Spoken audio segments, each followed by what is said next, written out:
and welcome to my YouTube channel. My name is Joanna the Nurse, and today is going to be my first ever YouTube version of my Joanna the Nurse dating series part 1. Welcome and thank you for tuning in. I really appreciate it. Okay, I am going to have my assistant here, Mr. Hot Cheeto, and I'm going to have my assistant book, the Book of Joanna the Nurse.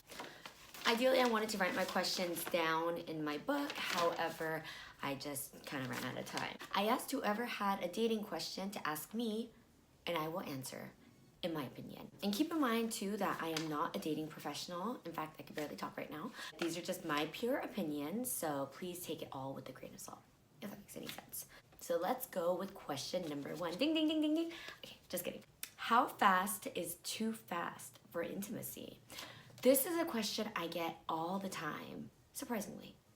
And I will tell you that, in my opinion, I'm going to say in my opinion a lot so people don't get mad at me for potentially giving wrong advice or advice that doesn't work for them. I think that having sex on the first date is ideally a no. However, I mean, who knows? It works for some people.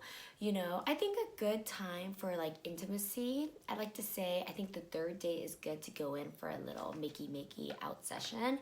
And then maybe like the 5th date, just depending on where you guys are at, things like that. In reality, it just kind of depends on you. It depends on how old you are. It depends on if you have a house or a place to do it.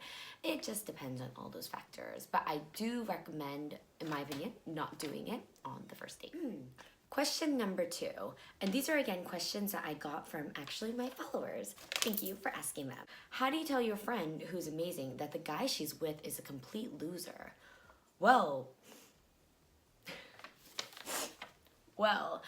you know, I feel like that happens a lot with girlfriends, that they just don't like the guys that their friend is dating. I think usually it depends on how close you are, and it's important not to overstep your boundaries, in my opinion, because I think that whatever you see in the guy is, I'm assuming, most different than what your friend sees in that guy because she is dating him.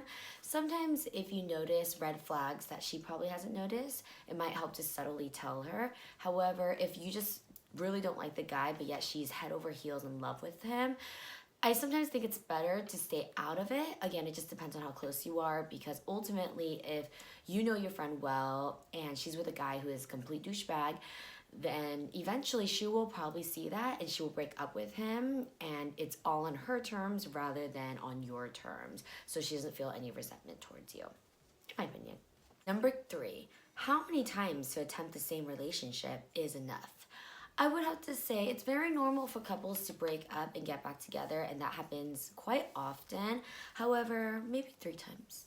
Yeah, 3 times. Or it just kind of depends on your relationship, but there has to be a reason why you guys are breaking up. So if you guys have broken up and you guys haven't worked through that kinks of why you broke up, then chances are it will not last the next time. So you guys have to make sure to be working out the kinks before proceeding. Question number 4. What are some non-negotiables in a relationship? Ooh, this one is deep. Non-negotiables in a relationship, it really depends on yourself and what you believe in. Everyone has different beliefs. Everyone has different wants. So for me, some non-negotiables would be, he is a complete dickhead. Is that appropriate to say?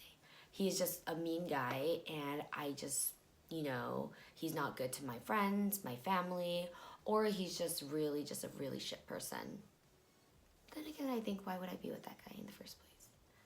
I don't know. That was a very hard question. I'm going to let you guys answer that. How to have fun, cheap, or free dates? Well, hello. My nickname is Sales. So fun, cheap, or free dates, I think they are everywhere. I think that it is really unnecessary to spend a lot of money on dates, especially eating out, and especially if you guys are on a budget.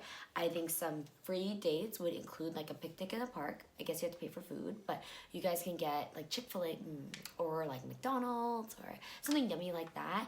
And then just, you know, go bring out a blanket and just have some wine if you guys are over the age of 21. And if you guys, someone is not driving, then you guys can honestly just have a great time. Some cheap dates include, you know, I think like mini golfing is really fun. I think go-kart racing though is surprisingly kind of expensive. I also think if you are gonna be, or you think you're gonna be in a long-term relationship, I think an amusement park season pass is actually a pretty good deal just because you are probably going to be going a lot. So it makes it for a fun trip. So I would probably recommend, you know, like Six Flags or Universal Studios or Disneyland Pass. Yes, ultimately the investment is expensive to start with. However, I will tell you that ultimately I think if you guys are going like every weekend or like at nighttime, things like that, the pass will eventually pay for itself and you guys will have a great time each time. What are some red flags while on a date? So some red flags on a date is when he or she is consistently on their phone, and it's not to show you a fun picture or something like that, but it's literally like when they're texting their friends or like looking on their Instagram or looking on their Facebook, something like that. For me, I think that's a really big turn off. It shows that obviously whatever you're saying is not important to them and that they would rather look at their phone rather than your beautiful face. So I think that's a huge one. Another one is, you know, I think that for them to be polite to the servers, if you guys are eating out and they are completely rude to whoever is helping them out, I think that's a huge red flag, something that would really turn me off if that happened. So that's something that I would probably recommend against too. But other than that, it really, again, just kind of depends on you. What do I do to get him back? Well, this one is a loaded question just because it really depends on how the relationship ended. It depends on how much he wants you back. And it just depends too on, are you getting him back for the right reasons too? Like, do you really, really want him back? So it really depends, but if you really want him back, then I think the best way to get him back is just to tell him in a non-creepy way, but just tell him, you know, I miss you, so-and-so, and I would love to give this relationship another try. It takes two people to tango, so if he doesn't want to tango with you or she doesn't want to tango with you, chances are the tango will not happen. So I recommend just telling him, just to not waste your time and not pine over someone who unfortunately may not reciprocate the same feelings that you still have. Okay. Question number 8, where to meet guys. I honestly think, and I am so for this, for like my patients, my friends, that dating apps is a really great way to meet people. A lot of people, when they asked me the questions, they said they don't want to meet someone on a dating app, but realistically, if you don't have a lot of friends, mutual friends that have you know, single friends, if you run in a group of like a really close-knit friend and they just don't have a lot of friends outside of that group, it will probably be hard for you to get set up. So I think that dating apps, it's a great way to narrow down the search of all the millions of men and women out there in the world. I don't think dating apps should be taboo. I think it should be something that is pretty much the norm now. So don't be scared to go on it.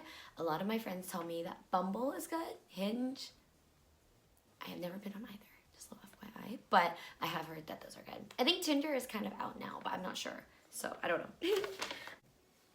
Tips on how to confront your boyfriend when you see him like a girl's sexy photo.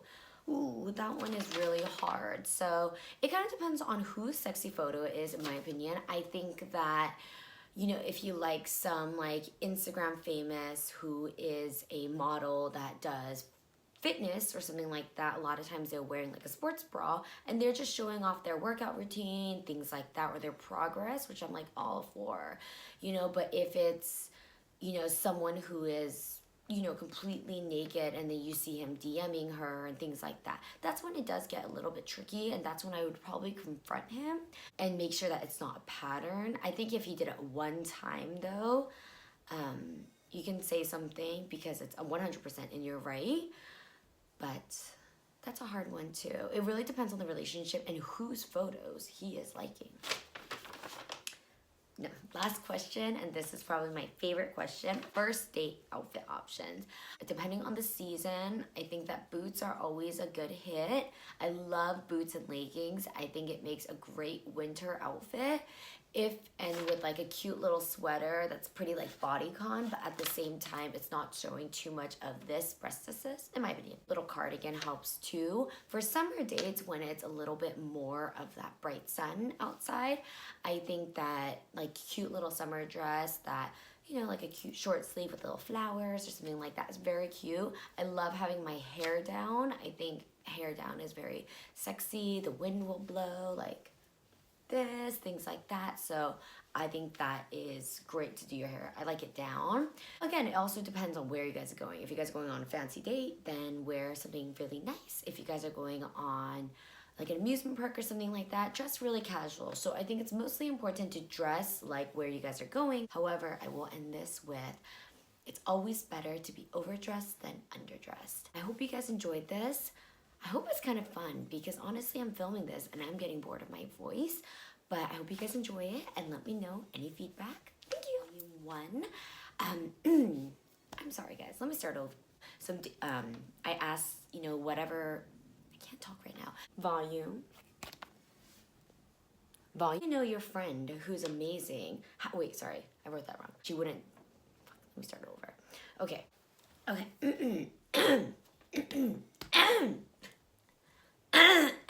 something is in my throat, my apologies. Do I get in trouble? This is a serious question, but do I get in trouble if I show like a brand? I don't know. So I'll just hide that. Okay. And you, this one's a hard question too. Let me turn over. However, sorry, I like internally burped.